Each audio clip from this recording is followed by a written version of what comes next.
Because we are a mental health free clinic, all of our providers are volunteers. So we work with area psychiatrists, area therapists, nurses, other mental health professionals to provide the cadre of staffing for our collaborative. Two very important collaborations for us that have occurred in the last few years have been the partnership with the psychiatry residency program at the medical school. Third-year psychiatric residents now do a year-long community psychotherapy training clinic here, seeing patients in our collaborative on a weekly basis for counseling. We also have a very effective collaboration with Rescue Mission and with Lewis Gale Medical Center to have our labs drawn and other tests done for our clients. We work collaboratively with a number of pharmaceutical firms and with area pharmacies that could never afford to pay providers to offer the services that we have here. Without the volunteer providers, we would not be able to exist. Without the labs and the access to folks to read the labs for us, we certainly could not prescribe some of the medications that we use. And we use state-of-the-art medicines. We don't limit our patients to medicines that are just inexpensive or medicines that might not be the most appropriate ones for them. So having that collaboration allows us to be able to be state-of-the-art in the services that we provide. We know that medications are effective for some people by themselves. We know that counseling is effective for some people by themselves. But we know the highest efficacy for mental health treatment is when you combine medication and psychotherapy. And this gives us the opportunity to do that. We're also looking for ways to collaborate with people who can provide adjunctive kinds of therapies for our clients, music therapy, art therapy, yoga, nutrition, to actually be able to expand some of the services that we can provide that will help our clients stay well. Research shows that in order to be successful, a person needs to have connection to large numbers of people in the community, and we believe the same thing about the program. We work with Virginia Western Community College to be able to get our students back into class, to get them education so they could get a better job. We work with 30 or 40 different employers and employer groups to try and help them find jobs that are meaningful. We work with the faith community. We work with other nonprofits to provide community service projects for them. The collaborations are what has made the difference in education and employment.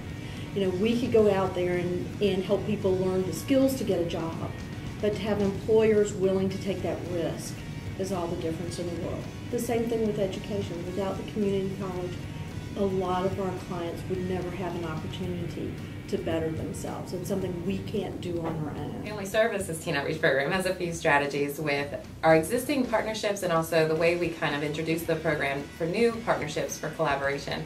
We couldn't do it without the community collaborations for sure. That's where the youth are served, is in the community throughout.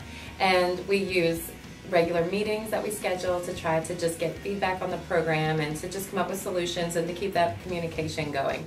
So we're always looking to see what other piece of history that we may find, what other agency in the city may be doing something that would be an attribute to our program. And we have found that in doing so, we have worked with Goodwill for the mentorship program, of course, Roanoke City Schools. We have some really important collaborations in the community. We work with Blue Ridge Behavioral Health Care. I mentioned that we work a lot with those folks with serious mental illness or substance use disorders.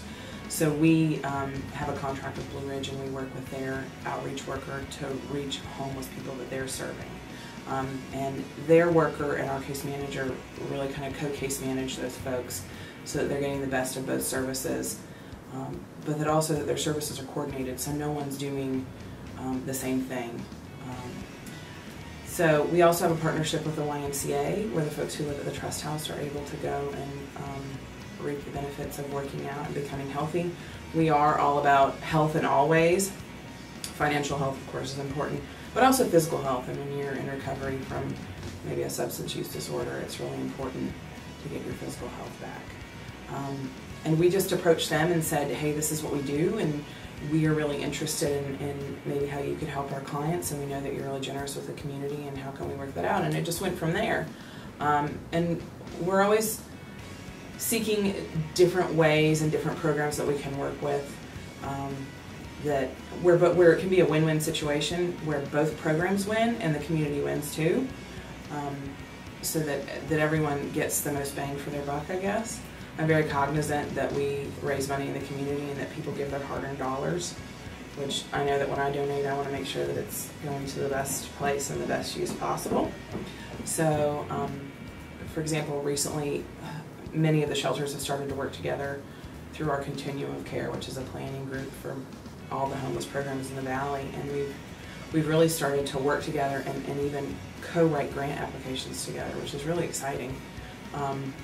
And ultimately easier for all of us because we come around a table and share all of our ideas, and the best ideas come to the surface, and you get to bounce ideas off your colleagues, and it becomes less about being competitive and more about how can we be creative and really draw from each other's strengths and diversity in our work experience and all that kind of stuff.